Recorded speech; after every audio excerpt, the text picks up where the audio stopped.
You're welcome back to the morning show here on Arise News.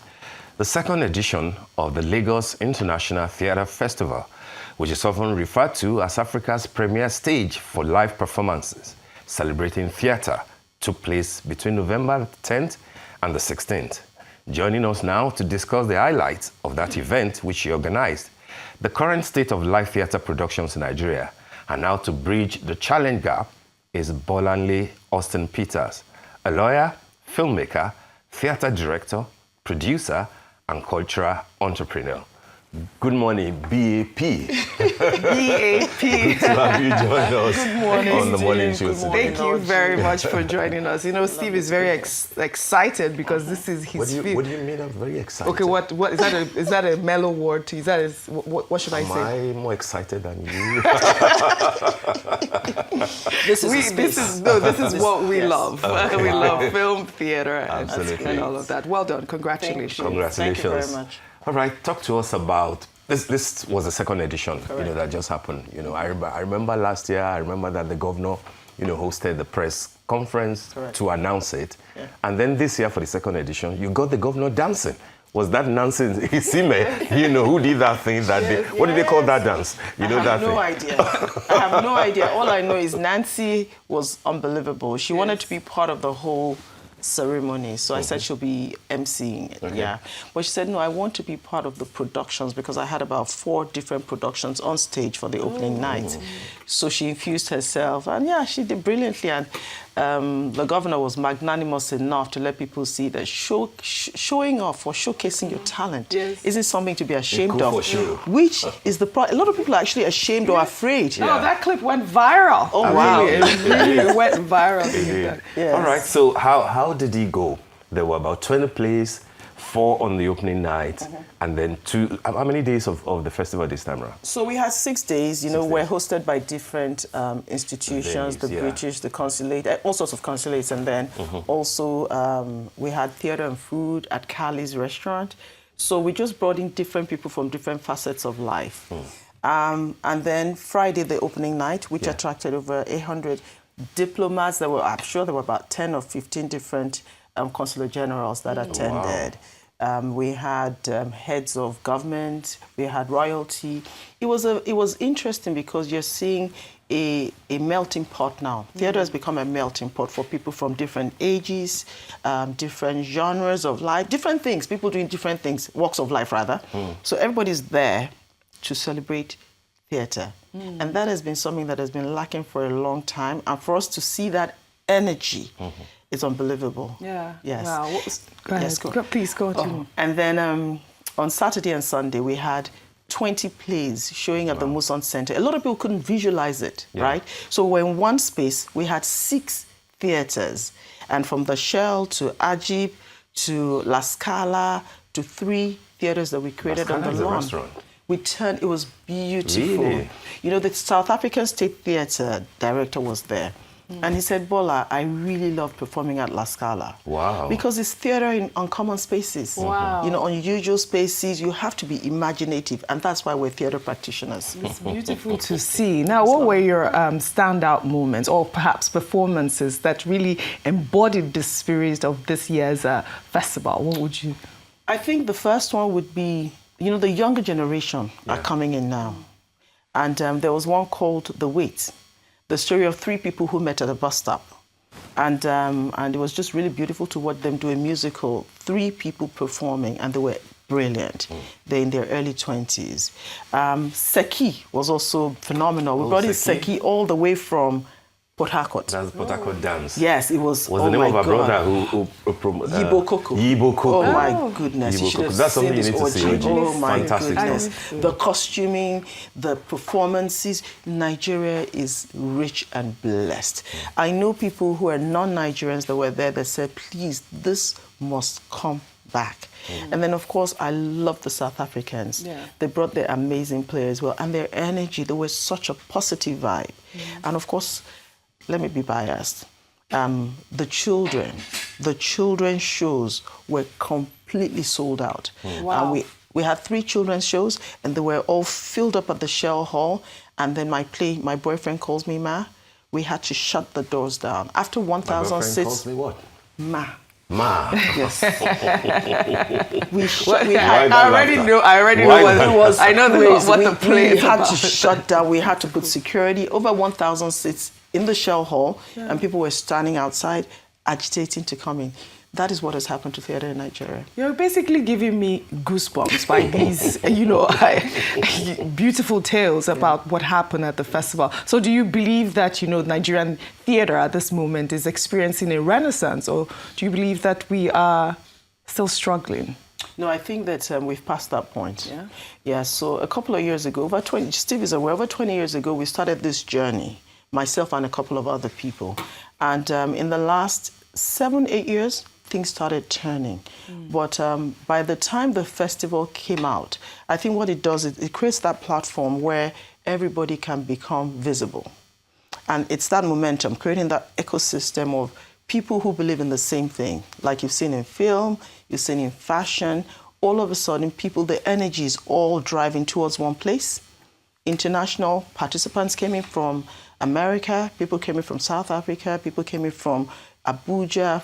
So we're now becoming that creative platform for theatre to be showcased. So I think that with our plays, it was always, BAP. But it's no longer about me. We've de-emphasized me. We've seen now that other production houses can have plays and they can sell out if we all come together and work as one community. Yes, we're back. Theatre is back. So the revival, theatre revival that people have been talking about for decades, yes. You think we're back? I think finally. In full throttle? I think we finally turned, because the type of people that you see now coming to theatrical productions is unbelievable, unprecedented.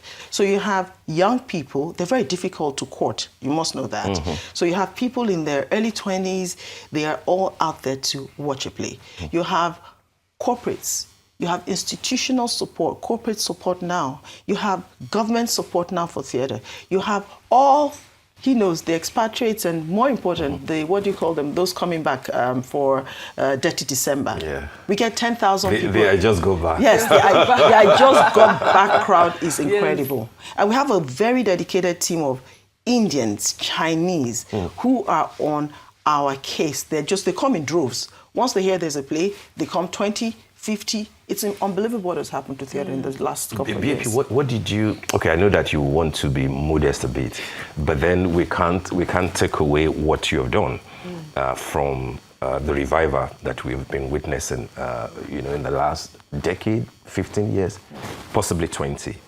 What did you get right that you think that others might still be struggling with? Is it the musical choice that you focused on?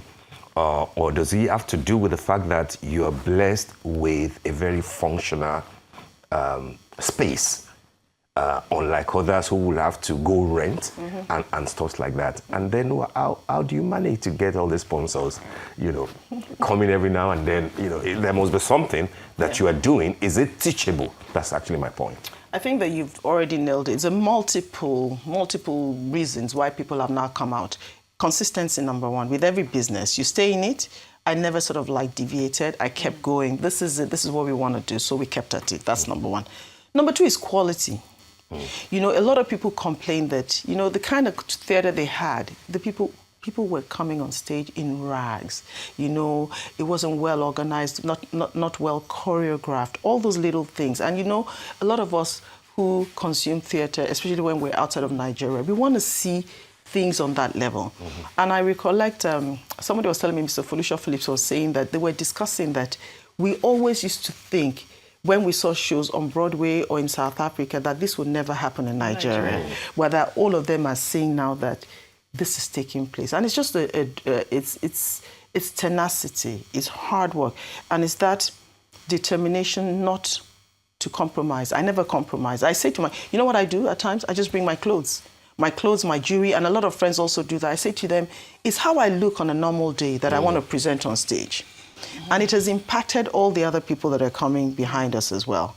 Music is also very essential as well. Music has played a very important role in communicating the story to the younger generation. But I think it's a myriad of factors. But in terms of sponsorship, sponsors will go where they think people are going. So when sponsors started seeing that people were going to theater again, 10,000 people in a weekend, we have some amazing people that have stood by us, from the Amstels of this world to Lagos State, to so many friends. A lot of friends were the ones that supported this festival. Wow. A phone call and they'll be like, Bolanle, we've seen the growth. Count me in. It was that simple, because they believe in the excellence of the productions that we were bringing out. Yeah, so now your Terra Culture Arena, that's where you do your production. You know, it's, as you've said, it's shown that theater can work. Now, how do you replicate this model across the country to actually create, you know, this sustainable ecosystem for theater in Nigeria, you know, for financial sustainability as well? How do you think that you could do that? I think it'll be tough if you don't have people who are invested. You need private, I think the private sector honestly needs to be involved. This is not a government thing. People need to say, okay, I want to do theater and I'm going to make this work like I did. So you need multiple Bolanles across Nigeria. That's the honest truth. The second thing is this platform that we're creating now, bringing a lot of people together. It is sort of like not only demystified, it has broken down the infrastructure challenges that you have in theater. So people now recognize that you do not need to have a theater with a big stage and lighting, etc. You can tell a beautiful story convincingly without having to have all that infrastructure around you. So what we've done is we've deconstructed theater. We deconstructed the entire thing and said, Oji, you want to watch a play? Come, listen to this story. This story is about you and I. It's about a journey that we're taking together. We're going to take it from point A to point Z, and you'll believe the story, and you'll fall in love in the course of us telling you this story. And that's what theater is about, make-believe. People are coming into this world, and they're seeing all of a sudden that people are telling stories in a believable manner. And it's a reflection of society, and it's a reflection of them. They can see them in the stories. And I think that's what's important. Fantastic. I can look at what you have said as correct as they are. I may want to argue that it is essentially for Lagos. Are we able to express, you know, enthusiasm in terms of deconstructing infrastructure for other cities in Nigeria? In other words, I'm saying that why can't a Saru or Dia Cafe, you know, which I mean, I fell in love with that play. Sadly, it wasn't back. Was it back this year? No. It was. Oh, was it? It was. Oh, okay. Okay, because yes. I've seen it a couple of times. Why wouldn't we be able to have a Saro or Dear Cafe or different other places go around Nigeria, travel around Nigeria? You've taken your place to South Africa. You've taken your place to, you know, other places. But in, you know, exactly. So outside of Lagos, outside of Abuja, do we have the infrastructure yet? And then also add this to it. Your play was the command performance when the National Theatre roared back to life. Yes. That's almost a 4,000-seater kind of, you know, theatre. We've not had anything since October 1st. Are you hopeful that National Theatre will fill a void in terms of the big stage performances? Yes, I think, like, you know, very important points that you raised. So the first thing in terms of traveling around Nigeria is that whatever works in Lagos, we can replicate elsewhere, especially the major cities. And we're in conversations with one or two big corporates who have seen the potential. Lagos is not the only mega city in Nigeria. If it works in Lagos, it can work in Abuja for sure. And like I told you, some plays came in from Abuja, right? And, you know, behind all these plays is what we should be looking at. The job creation, the transfer of skills, and the ability to change the narrative about us as a people. Those are the three critical things. So if it works in Lagos, it can work in Abuja. It can work in Port Harcourt. So that will be demonstrated by the grace of God very shortly. Because we intend to move it around. That's number one. Then the second thing you raised was, can't remember now? The big theatre. The big theatre. So the National Theatre, I think that the only problem they have right now is they're trying to organize the management structure. When it comes back, there are people who are also saying to themselves that, listen, we need to make theatre mainstream. We need to bring in the guys in Surulere, in Agege, to be able to come there. And there are sponsors who are talking to us now that we want us to take this play not just from Victoria Island.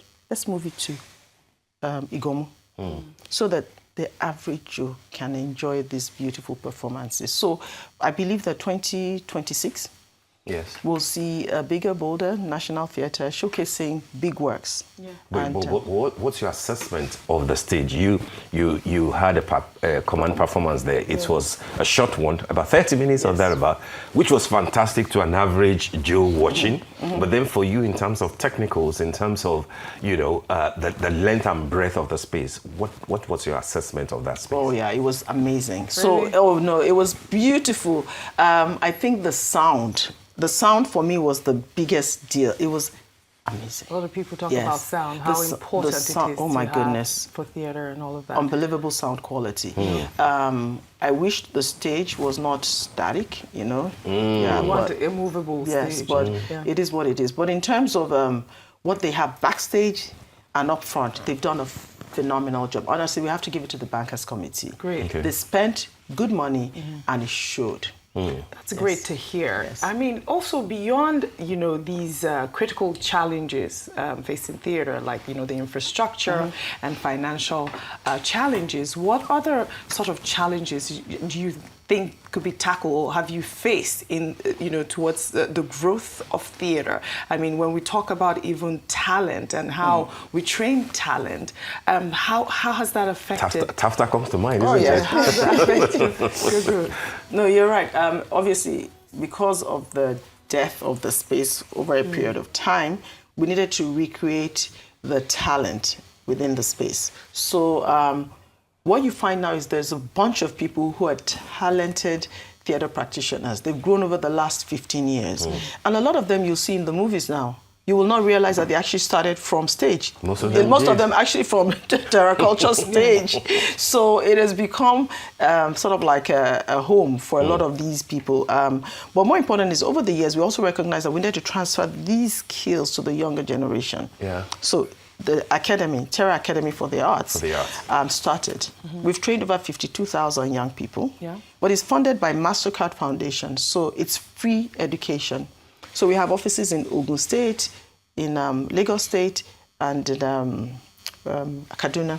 For Tafta? Yes, wow, in the north. So you see young ladies learning how to rig lights, learning how to do sound, learning script writing. And what we did was we made it online, so it's accessible to everybody and it's free. And then the practical sessions, they have to go to the locations of our offices. But I think what you should find even more fascinating is that renowned movie actors now are all coming back to stage because they recognize that the skill set there is much stronger and pushes you much further. So in My Boyfriend Calls Me Ma, we had Kule Remy. Yeah. We had... Whose play is that? I don't know. Somebody called Bolanle Austen-Peters. Kule Remy was there. Efe Irele was there. Tana Delano was there. You know, people who ordinarily are used to film, to screen, are now coming back to say, we want to be part of this movement. If it isn't something to be part of, they will not be there.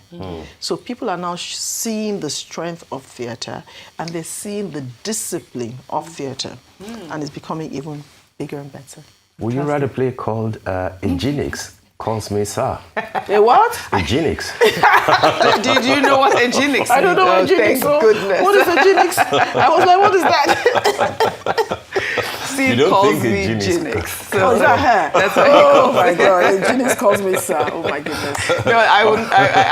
Okay, let me just. All right. But you know, we've had a great time with you, and you know, wishing you success for the next festival. And really quickly, what do you envision for theatre in the next few years? And then what are the plans for the third edition? I'm sure that, you know, once you end one, the planning starts immediately. We have a team that is dedicated to that. And I think that, honestly, what happened this year blew us away. When we saw the throng, sea of people moving into the Muson Center, children, adults, foreigners, diplomats, everybody coming.